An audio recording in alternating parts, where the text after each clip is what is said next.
mashoko andabva kuverenga mashoko akataurwa nomurume anonzi Joseph mushure mokunge asheedza baba vake kubva kunzvimbo yekenani nokuda kwenzara, akati vauye kunyika yeIjipti kwaanenge achitungamirira ari one of the most powerful governors pasi poutongi hwemurume anonzi Farao. Pandabva kuverenga pataura zvakare mashoko akataurwa naJoseph achiudza baba vake nehama dzake zvavaifanira kuzopindura kuna Farao kana vachinge vabvunzwa mubvunzo wokuti imi munongoita basa rei. Haleluya. Joseph aiziva kuti Farao at one point achasvika paachabvunza baba vake nemadzikoma ake nehanzvadzi dzake kuti imi munongoita basa rei. Akanga asingadi kuti hama dzake dzinetseke pakupindura mubvunzo uyu.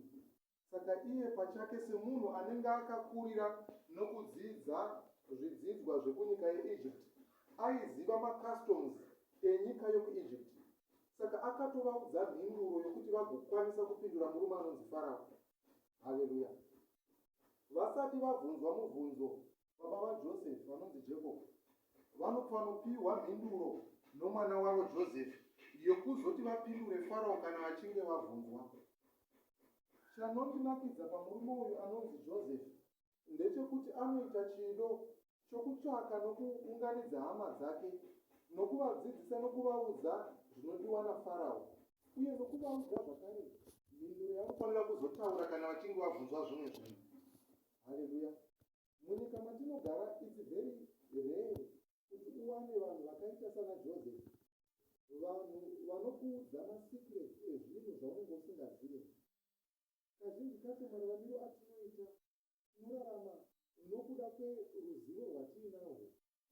Kazhinji kacho tinodzidziswa nokuda kweruzivo runenge rune mudzidzisi, zvokuti kuziva kwedu kazhinji kacho kuziva kunobva pane information yatinenge takaudzwa nomumwe munhu. Hakuna munhu anongomuka achiziva zvinhu. Munhu wose kuti asvike paanoziva anototanga kuudzwa. Chakaita kuti inini ndizoendawo kuform 4 kusekondari inyaya kuti ndakawana munhu akandidzidzisa kubva kucreche, ndikawana zvemwe munhu akandipa information kuprimary. With that information ndakazokwanisa kuenda kusekondari kwandakazodzidza ndikanyora form 4 yangu ndikapasa.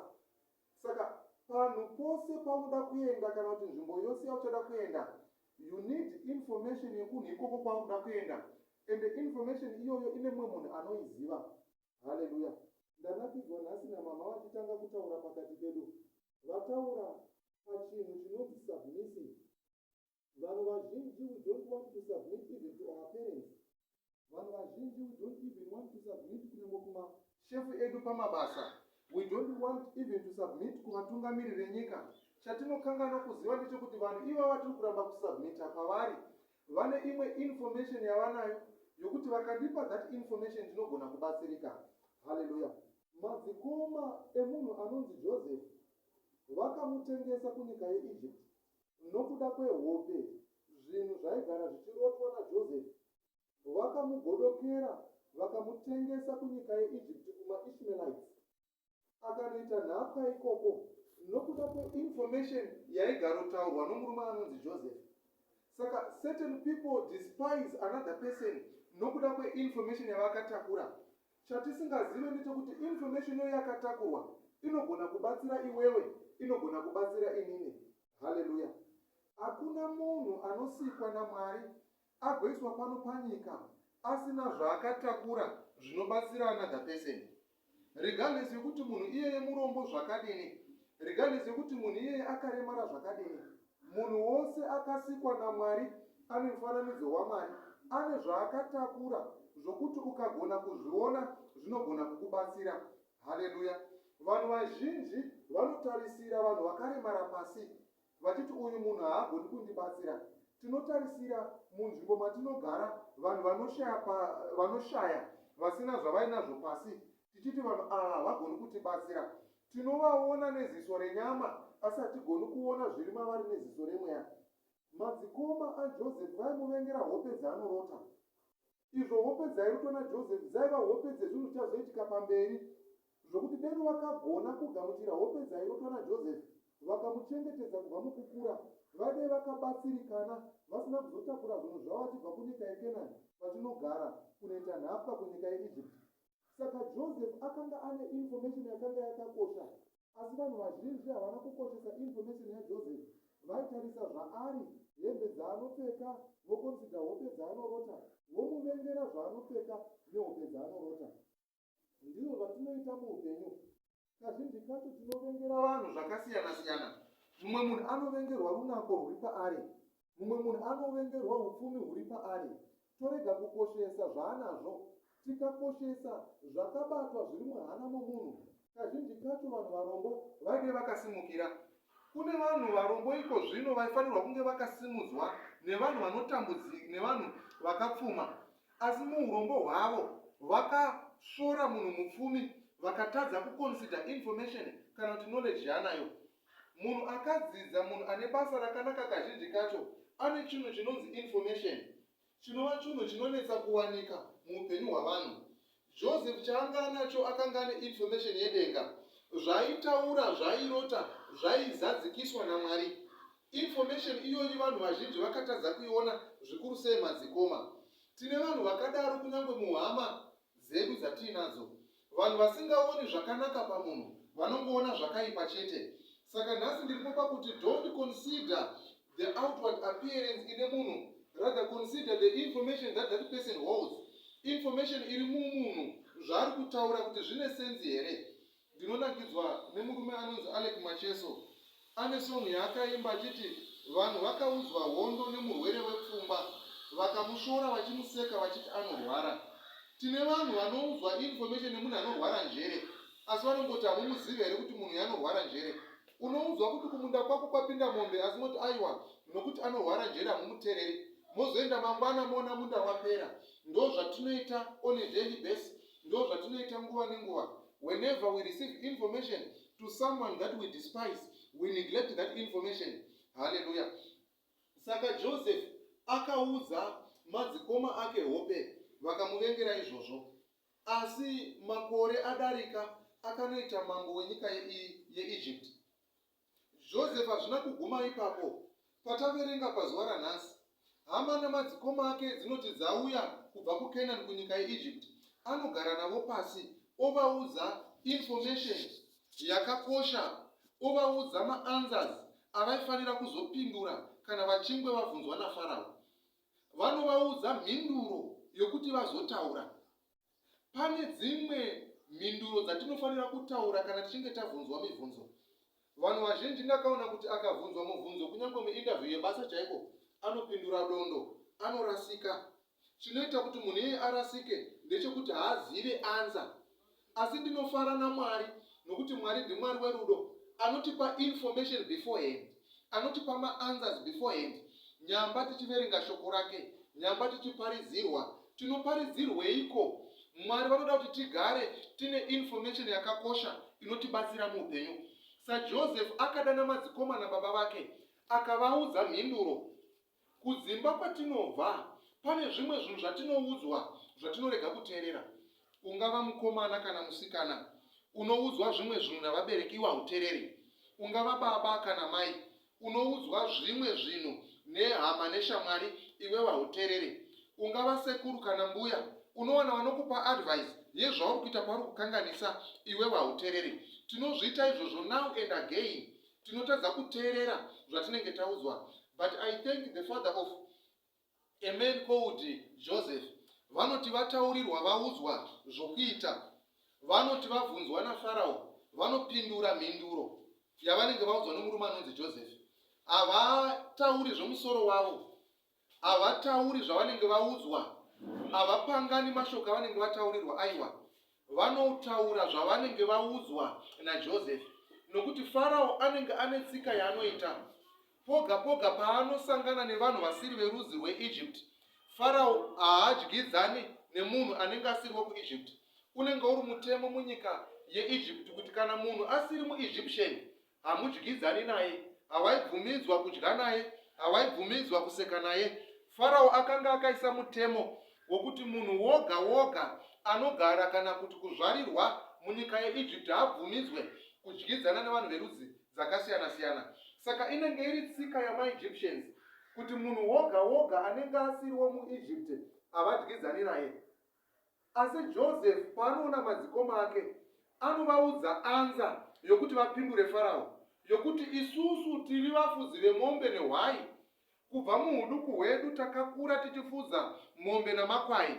Zvinovabatsira pakuti Farao anenge asingadyidzani nevanhu vanofudza mombe nehwai. Vanozodzingwa vachienda kunogara kunyika yeGoshen kana kuti kunzvimbo yeGoshen. Nzvimbo yeGoshen inenge iri nzvimbo inenge yakapfuma when it comes panyaya dzebundo, when it comes panyaya yemaminerals.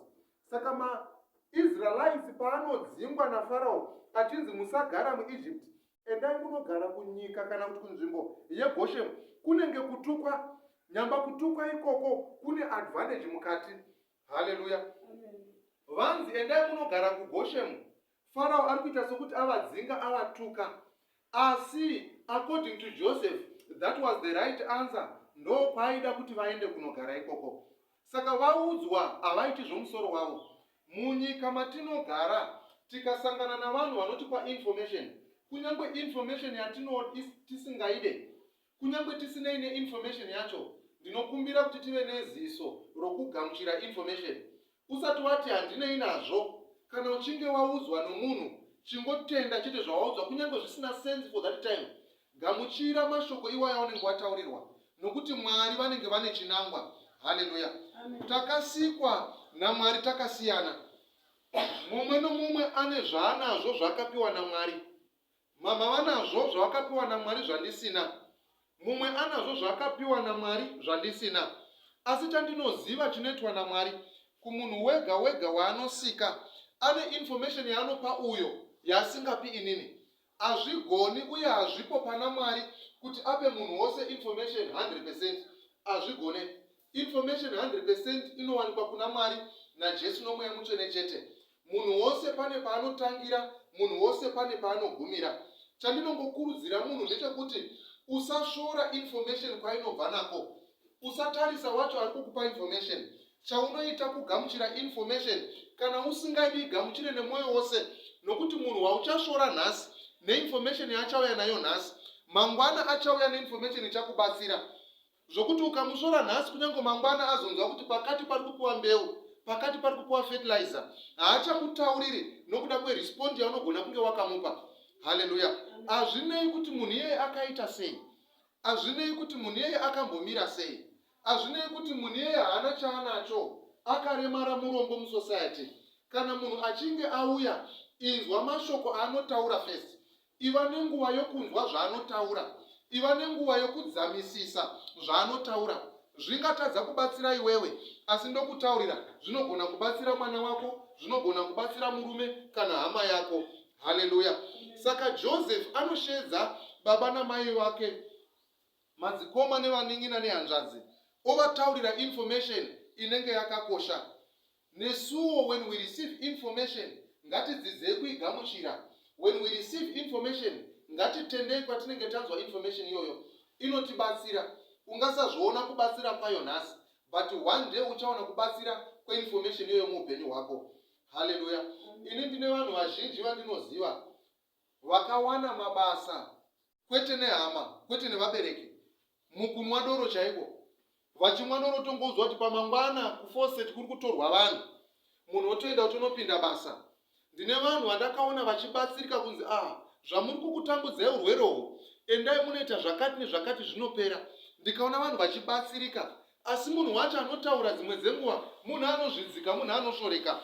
Ini ndine dambudziko randaiva naro mukukura, dambudziko remaziso. Maziso angu anga asiri white seaya.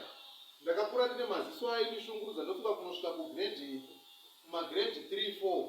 Aigara akatsvuka, ndakangozvarwa maziso ari red. But information yakazoita kuti ndive nemaziso achena kudai, information yakapiwa mai vangu nomumwe mudzimai tiri mubhazi tichienda kumusha. Mudzimai akangova concerned nokuti ndaigara ndichikwenya maziso. Akataura namai vangu akavaudza kuti itai 1, 2, 3, maziso emukomana anoita zvakanaka. Nhasi maziso angu akamira zvakanaka. Neinformation yakataurwa kwete nomufundisi, yakangotaurwa nomumwe munhu mukusangana mubhazi. Saka vanhu vatinosangana navo vose ngatisavasvora, kunyange mukombi chaiko. Chingoziva kuti kana wapinda mukombi kungomhoresa munhu, unogara padhuze nemunhu ari kupa mastenzi, zvokuti mukamhoresana mukashamwaridzana mukombi imomo, mangwana munodhumana kumastenzi, unosvika uchitaura kuti makadii mainhingi ugobatsirika. Vamwe vanhu vatinosangana navo, they carry a certain type of information yakakosha muupenyu hwedu, zvokuti tikagona kutaura navo, tikagona kuyanana navo, tinobatsirikana muupenyu. Haleluya. Chinhu chaunoda muupenyu hwako, mumwe munhu atochide, anacho in abundance. Chauri kuti chakakosha muupenyu hwako, umwe munhu anazvo zvakawanda. Ndogara ndakataura nomunin'ina wangu, achitaura iye kuti izvo kudzimba dzaanogadha dzemaministers, vanenge munhu 1 anenge ane mota dzinosvika kuma 8-10, ari munhu 1. Iwe hauna kana nebhasikoro, utochiura kuti deno ndawana kana chibhara chokuti ndishandise pamba.